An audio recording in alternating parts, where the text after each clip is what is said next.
Friends, ఈ వీడియోలో మనము తెలుగు మెథడాలజీకి సంబంధించి ఇంపార్టెంట్ బిట్స్ చూస్తున్నాం. ప్రీవియస్ పేపర్స్లో ఇచ్చిన ఇంపార్టెంట్ బిట్స్ ఫ్రెండ్స్. ఈ వీడియో ఎస్జిటి ఎస్ఏ లాంగ్వేజ్ పండిట్స్కి బాగా ఉపయోగపడుతుంది ఫ్రెండ్స్. 1. భాషను బోధించడానికి సన్నద్ధతలో ఎన్ని అంశాలను గుర్తించారు? భాషను బోధించడానికి సన్నద్ధతలో ఎన్ని అంశాలను గుర్తించారు? 11 అంశాలు. 2. భాషోపాధ్యాయుల తరగతి సన్నద్ధతలోని అంశాలకు సంబంధించి సరికానిది ఏది? గ్రాంధిక భాషను ఉపయోగించడం. భాషోపాధ్యాయుల తరగతి సన్నద్ధతలోని అంశాలకు సంబంధించి సరికానిది ఏది? గ్రాంధిక భాషను ఉపయోగించడం. 3. భాషోపాధ్యాయుల తరగతి సన్నద్ధతలోని అంశాలలో సరైనది. భాషోపాధ్యాయుల తరగతి సన్నద్ధతలోని అంశాలలో సరైనది. ఆప్షన్స్: భాషా వ్యాప్తి, నిఘంటువులోని పదాల వాడుక, సాంకేతిక పారిభాషికాల సృజన, శైలి సాధారణీకరణ, మాండలికాల విలీనత, భాషా పరిరక్షణ, సంకేతాలను లేదా చిహ్నాలను ఉపయోగించే భాష. ఈ 4 కూడా సరైనవే. 4. తరగతి బోధనను క్రమబద్ధం చేసేవి ప్రణాళికలు. తరగతి బోధనను క్రమబద్ధం చేసేవి ప్రణాళికలు. 5. నిర్దేశించుకున్న లక్ష్యాలను చేరడానికి చేయవలసిన కృత్యాలను ఒక క్రమ వరుసలో అమర్చుకోవడమే ప్రణాళిక అన్నవారు జాన్ అర్జెంటీ. నిర్దేశించుకున్న లక్ష్యాలను చేరడానికి చేయవలసిన కృత్యాలను ఒక క్రమ వరుసలో అమర్చుకోవడమే ప్రణాళిక అన్నవారు జాన్ అర్జెంటీ. 6.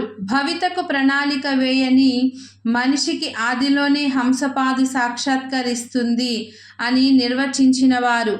భవితకు ప్రణాళిక వేయని మనిషికి ఆదిలోనే హంసపాదు సాక్షాత్కరిస్తుంది అని నిర్వచించినవారు కన్ఫ్యూషియస్. 7. తగిన సన్నద్ధత లేకపోవడం అభ్యసనం లేదా బోధన విఫలం కావడానికి సన్నద్ధత అవుతుంది అన్న విద్యావేత్త బెంజమిన్ ఫ్రాంక్లిన్. తగిన సన్నద్ధత లేకపోవడం అభ్యసనం లేదా బోధన విఫలం కావడానికి సన్నద్ధత అవుతుంది అన్న విద్యావేత్త బెంజమిన్ ఫ్రాంక్లిన్.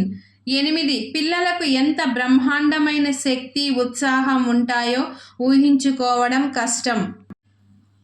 ఈ శక్తి అంతా రకరకాల పనికిమాలిన పనుల్లో, పెద్దవాళ్లను ప్రతిఘటించడంలో, వృధా కాలక్షేపాల్లో, అవకతవక వినోదాల్లో వ్యయమవుతూ ఉంటుంది. ఈ శక్తి ప్రవాహాన్ని అవసరమైన కాలువల్లోకి మళ్లించడమే అసలైన ప్రతిభ అని నిర్వచించినది వలారి అజయూల్.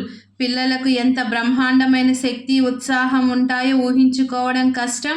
ఈ శక్తి అంతా రకరకాల పనికిమాలిన పనుల్లో, పెద్దవాళ్లను ప్రతిఘటించడంలో, వృధా కాలక్షేపాల్లో, అవకతవక వినోదాల్లో వ్యయమవుతూ ఉంటుంది. ఆ శక్తి ప్రవాహాన్ని అవసరమైన కాలువల్లోకి మళ్లించడమే అసలైన ప్రతిభ అని వలారి అజయూల్ నిర్వచించారు. 9. ప్రణాళికల ప్రయోజనాలలో సరికానిది. అభ్యసన ఫలితాలను నిరంతరం మూల్యాంకనం చేసుకోలేము. 10. ప్రణాళిక రచనలో ఇమిడి ఉన్న 4 అంశాల సరైన వరుస క్రమం. ఆన్సర్ 2 ఈ ఆ ఈ ఆ. మొదటి వాక్యం: సాధించవలసిన లక్ష్యాలను, సామర్థ్యాలను, స్థానాలను గుర్తించడం. తర్వాత వాటిని చేరుకోవడానికి వ్యూహరచన చేయడం, అందుకు తగిన ఉపకరణాలు సేకరించడం, వ్యూహం ప్రకారం ప్రతి సోపానాన్ని వరుస క్రమంలో చేరుకోవడం. ఈ విధంగా వరుస క్రమం ఉంటుంది. 11. బోధనా ప్రణాళికను, అందుకు అవసరమైన పరికరాలను అభివృద్ధి చేసుకోవడానికి శిశు మనస్తత్వ శాస్త్ర సూత్రాలు, క్రీడా పద్ధతులు సరిపోతాయని చాలామంది విద్యావేత్తలు అంటారు. ఈ వాదనను ఏమని పిలుస్తారు? సైకోలోగిజం. 12. ఎంఆర్ బచ్ నిర్వచనం ఆధారంగా తమ పాఠశాల కార్యక్రమాలను అభివృద్ధి చేయడానికి ఒక పాఠశాల తన అవసరాలను, అందుబాటులో ఉన్న వనరులను దృష్టిలో ఉంచుకొని తయారు చేసుకునే అభివృద్ధి ప్రణాళిక సంస్థాగత ప్రణాళిక. 13. విద్యార్థుల పురోభివృద్ధికి సామాజిక సాంస్కృతిక పరిసరాలకు అనుగుణంగా ఒక సంవత్సరంలో నిర్వహించగల విద్యా కార్యక్రమాలన్నింటినీ పేర్కొంటూ సిద్ధం చేసిన ప్రణాళిక సంస్థాగత ప్రణాళిక. 14.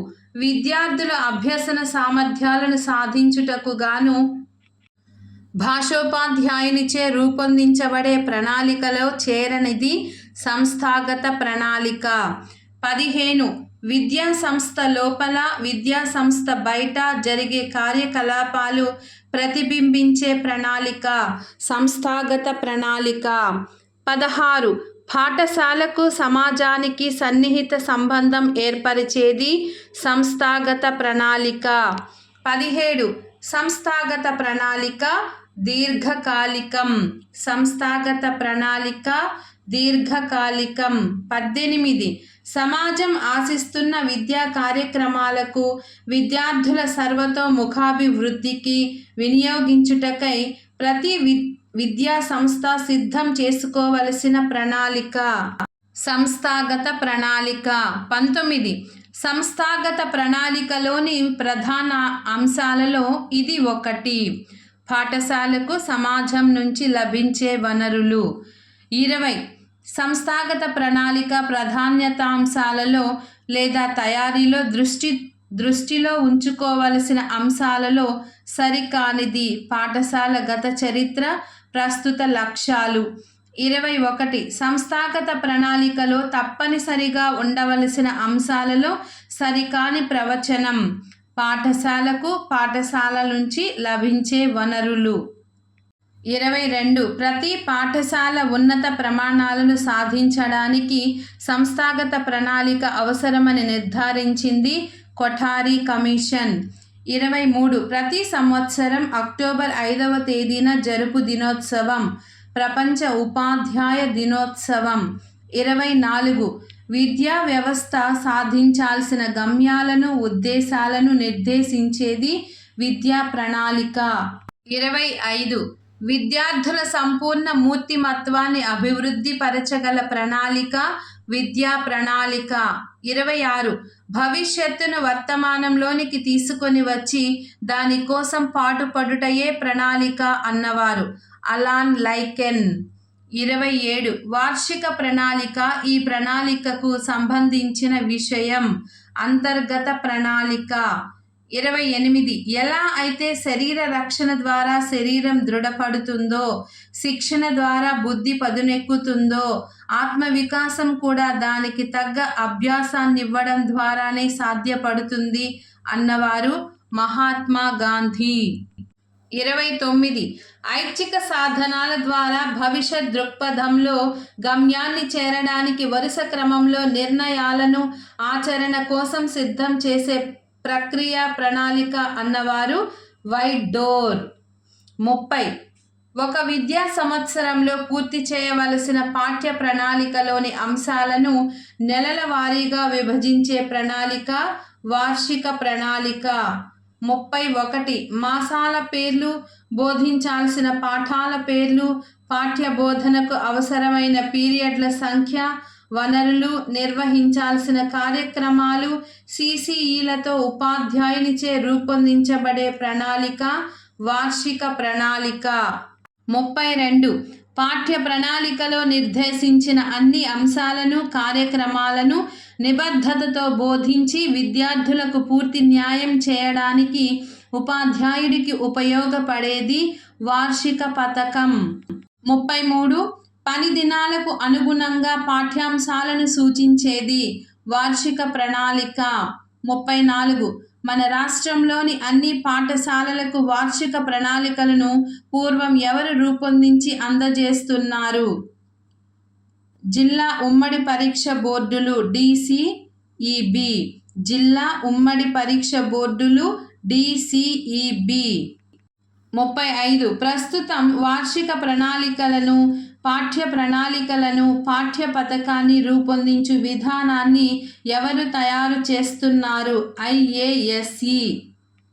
36 ఉపాధ్యాయులు స్వయంగా వార్షిక యూనిట్ ప్రణాళికలు తయారు చేసుకోవాలని, సొంతంగా సామర్థ్యాల ఆధారంగా ప్రశ్నాపత్రాలు రూపొందించి నిర్వహించాలని సూచించింది ఏపీఎస్సీఎఫ్ 2011. 37 నెలల వారీగా పాఠాల విభజన ఉండే ప్రణాళిక వార్షిక ప్రణాళిక. 38 ప్రధానోపాధ్యాయుడి సలహాలు సూచనలు ఈ ప్రణాళిక రచనకు తప్పనిసరి అవసరం వార్షిక ప్రణాళిక. 39 10 సంవత్సరాలు వ్యవసాయం చేయాలనుకుంటే పండ్ల చెట్లు నాటాలి, కానీ 100 సంవత్సరాల పాటు వ్యవసాయం కొనసాగాలంటే తప్పనిసరిగా విద్య నేర్పాలి అనేది చైనీస్ సామెత. 40 నాకు ఎన్నో సమస్యలున్నాయి, అయితే ఆ విషయం నా పెదవులకు తెలియదు అన్న వ్యక్తి చార్లీ చాప్లిన్. 41 పాఠ్యపుస్తకం భాషను నేర్చుకుంటానికి, భాషను బోధించడానికి ఉపయోగపడే వనరు అన్నవారు గ్రేవ్స్. 42 పిల్లల జ్ఞాన నిర్మాణమే ప్రధాన లక్ష్యంగా విద్యా విధానం ఉండాలని చెప్పినది NCF 2005. 43 బోధించడం కన్నా నేర్చుకోవడానికి ప్రాధాన్యత ఇవ్వాలి, పాల్గొనడం, చర్చించడం, ప్రయోగాత్మక పద్ధతుల ద్వారా పిల్లలు నేర్చుకునేలా చేయాలి అని అన్నది NCF 2005. 44 భాషేతర వాచకాల కంటే భాషా వాచకాలలో గల ప్రత్యేకత అన్ని శాస్త్ర విషయాలు ఉండడం. 45 ఉత్తమ పాఠ్యపుస్తక లక్షణాలలో ఇది ఒకటి, విద్యా ప్రమాణాల్లో ఏకరూపత సాధించడం. 46 క్రింది ప్రవచనాలలో సరి అయినవి: ఉపాధ్యాయుడు పిల్లలతో విరివిగా మాట్లాడించాలి, నిరంతరం ఉపాధ్యాయుడు పిల్లల మధ్య తిరుగాడాలి, పిల్లల వాక్య నిర్మాణ రీతులను ఉపాధ్యాయుడు సంస్కరించాలి, పిల్లలను నిశ్శబ్దంగా కూర్చోమనాలి. ఈ 4 ఆప్షన్స్. ఆన్సర్ ఏ, సి. ఈ 2 వాక్యాలు సరైనవే. ఏ ఉపాధ్యాయుడు పిల్లలతో విరివిగా మాట్లాడించాలి, సి పిల్లల వాక్య నిర్మాణ రీతులను ఉపాధ్యాయుడు సంస్కరించాలి. 47 ఉన్నత దశలోని ప్రథమ భాషా వాచకాలలో పాఠాలు ఇలా ఉండాలి: శైలి వైవిధ్యంతో కూడిన రచనలు ఎక్కువగా ఉండాలి. 48 భాషా వాచకంలో దేనికి ప్రత్యేకత ఉండాలి? భాషకు. 49 ప్రథమ భాషగా తెలుగు బోధనోద్దేశం శ్రవణ, భాషణ, పఠన, లేఖన సామర్థ్యాలను పెంచి భాషపై పట్టు కలిగించడం.